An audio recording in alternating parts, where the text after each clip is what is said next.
Kuosha lami ni kitendo kilichozua mihemko na gumzo kote kote nchini.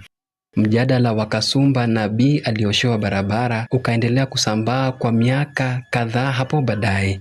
Hadi wa leo, wapo waliobakisha vinywani mwao. Muda wowote wanapotaka kutoa matamshi ya kejeli, hurejelea tukio hilo.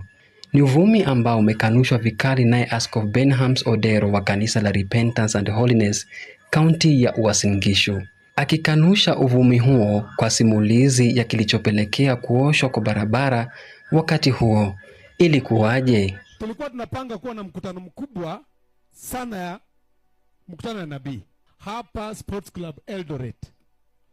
Kwa hivyo mimi pamoja na hawa viongozi wengine maaskofu tukaenda kwa gavana. Wakati ule gavana Jackson Mandago. Tukafika kwa ofisi. Tukasema, mkubwa, tumekuja kukualika, nabii anakuja kwako.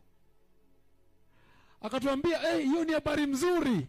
Ila vile mliona kwa magazeti walisema jiji letu ni chafu.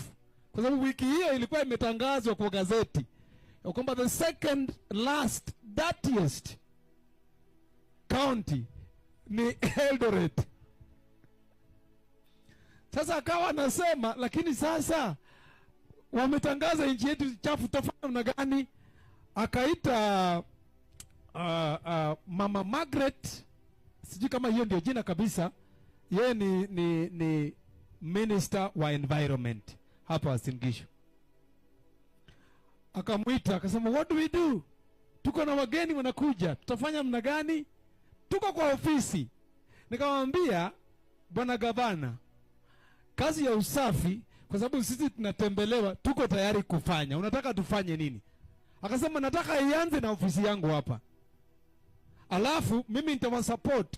Kama mnaweza kutoa liters in the whole town, mimi nitawasupport, nitawapatia minister na nitawasaidia na vyombo na maji na kila kitu.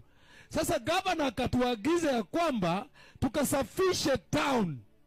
Governor Mandago yeye mwenyewe akaleta gari la zimamoto na maji ndani na buza zote wa Uasin Gishu akawatupatia. Akasema, fanyieni hii kazi, minister mwenyewe ataoversee hii kazi.